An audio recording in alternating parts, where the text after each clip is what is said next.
Jóvenes artistas, bienvenidos, yo soy Raúl y esto es Lethal Art. Hoy haremos una temática diferente y aprovechando que en el anterior video tocamos el tema de la pintura, quiero compartirles algunos consejos para el manejo de los pinceles. Si es que son principiantes o se quieren iniciar en la pintura, en ocasiones este tema pasaría desapercibido, pero sin duda va a influir en los resultados de nuestras prácticas en la pintura. Y es que con tantos tipos de pinceles y diferentes materiales para practicar la pintura, necesitaríamos de consejos básicos para no realizar nuestras primeras pinceladas sin fundamento alguno. Espero que este video no solo les sirva a los principiantes, también a aquellos que ya practiquen la pintura. Puede que en este video encuentren detalles que puedan ejecutar si es que no los conocían. Por eso es que comenzaremos con una intriga de muchos, que es el cómo sostener el pincel. Este ha sido un punto de debate entre profesionales y practicantes. Es común escuchar que el pincel no se debe sostener como un lápiz. Sin embargo, el sostenerlo de esta manera siempre nos va a brindar apoyo y precisión, sobre todo si tenemos un pulso bien forjado y necesitamos más apoyo para realizar nuestros trazos.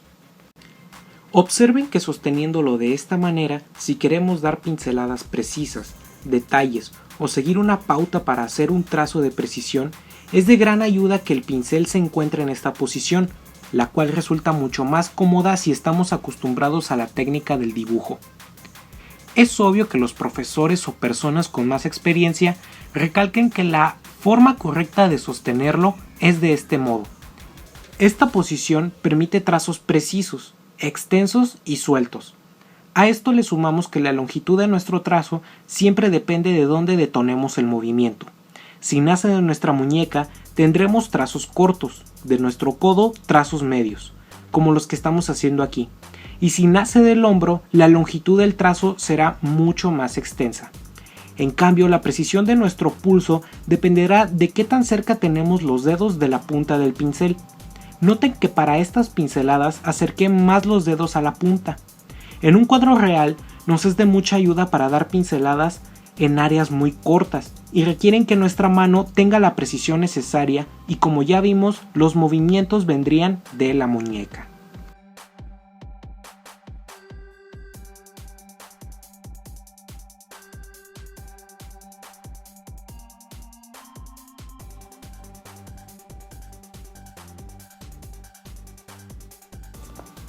Lo cierto es que para la forma en la que hay que sostener el pincel no existe una técnica universal. A pesar de lo que muchos piensan, esto depende de cada artista, ya que es una técnica que debe moldear a sus necesidades y a sus costumbres, si es que ya las desarrolló en la parte del dibujo, por ejemplo. Otro punto importante es que al mostrarles cómo se sostiene el pincel, no quiero decir que es una posición que se debe mantener. En la ejecución de un cuadro, obviamente estas cambiarán de acuerdo a las áreas que estemos pintando y a las pautas y formas que debemos seguir. Parte de la pintura incluye en cómo un artista desarrolla su obra, no solo en cuanto a la técnica que aplica, pinceladas, espatulado, etc. También los materiales y su forma de hacerlo es parte fundamental de la técnica, por lo que no existen reglas. Respecto al tipo de pincel, yo en lo particular siempre he preferido los pinceles de cerda, estos que tienen una textura de un cepillo, ya que yo suelo trabajar siempre con óleo y acrílico. Es una pintura muy espesa, la cual requiere que el pincel tenga un buen control sobre ella. Y al momento de rellenarlo de pintura, este guarda una muy buena cantidad de ella y es mucho más sencillo a mi parecer. Un control que no podríamos encontrar con un pincel de pelo, por ejemplo, lo cual me lleva al siguiente punto.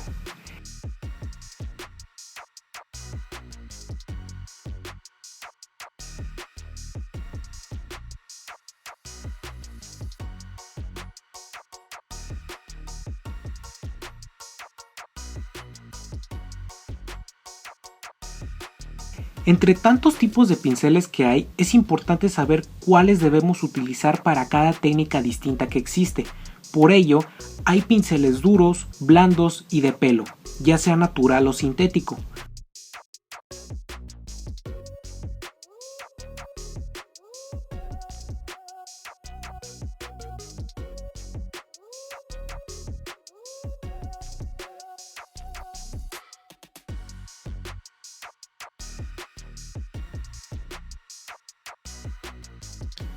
La principal diferencia entre un pincel de cerda y un pincel sintético, además del tamaño, del cual hablaremos más adelante, es que un pincel de pelo es absorbente, lo que nos va a ayudar a trabajar con sustancias líquidas o más diluidas.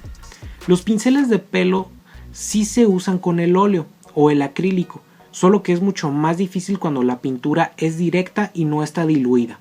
Es por eso que los pinceles de pelo se llevan mucho mejor con la pintura que puedan absorber. Además de que al ser más suave proporciona otro tipo de ventajas en su manejo. Por ejemplo, cuando queremos que las pinceladas no dejen mucha textura, en el hiperrealismo sería un buen ejemplo, las pinceladas deben ser suaves. Ahí entran los pinceles de pelo.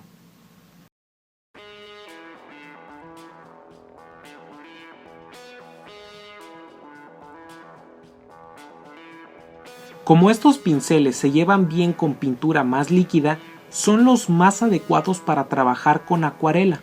La técnica del húmedo sobre húmedo, una de las más utilizadas, permite al pincel absorber una buena cantidad de agua. La dejamos en el papel y con este mismo pincel colocamos el toque de color. Como sigue húmedo, permite agregar la cantidad de color que nosotros queramos. Respecto a cómo se toma un pincel de acuarela, es el mismo principio que el otro. La forma de sostenerlo depende de cada artista. A lo que sí hay que prestarle atención es a la diferencia de tamaño entre un pincel de óleo y uno de acuarela. Los pinceles destinados a trabajar con pintura más diluida son más cortos. Estos los fabrican así porque la acuarela requiere más atención y más control. Como es líquido lo que ponemos en el papel, se requiere que nuestra mano y el control del pincel estén más cerca del papel, pues si la pintura llega a escurrir o se corre a un lugar al que no queremos llegar, la reacción de nuestra mano con el pincel debe ser inmediata. Y vuelvo a insistir, un pincel de pelo absorbe, por lo que también debemos tomar en cuenta que en el pincel hay mucha agua y pintura, la cual debemos distribuir en todo el área que queremos pintar. Así que asegúrense de no cargar tanto el pincel cuando queremos pintar áreas pequeñas, por ejemplo, pues nos sobrará mucha pintura la cual desperdiciaremos limpiando el pincel y limpiando todo el exceso que cargamos a este mismo. También hay otro tipo de materiales que nos ayudan, como este pincel que almacena agua. El pincel siempre se mantiene húmedo y está hecho de cerdas de nylon plásticas, por lo que limpiarlo no es muy difícil. Este tipo de herramientas lo que nos ofrecen son comodidades, pues con el diseño de este pincel podemos lograr trazos gruesos y finos. Siempre se mantiene húmedo, por lo que solo basta con poner el pincel en la pastilla del color para seguir pintando. Pero es como les recalco, solo son comodidades. Estos resultados los podemos conseguir con un pincel normal. Solo debemos considerar la graduación y el tamaño adecuado y tendremos los mismos trazos que obtenemos con el otro pincel. Y bueno, pues estas son las diferencias entre cómo podemos manipular un pincel y otro, así como también la manera en que se comportan de acuerdo a la técnica para las cuales están diseñados. Recuerden que estos consejos que les doy no son una regla que se considere correcta, simplemente son tips y fundamentos que los pueden ayudar con la pintura. Las reglas las pondrán ustedes como artistas en su trabajo propio. La forma de manipular el pincel, qué tipos de herramientas utilizan, etc.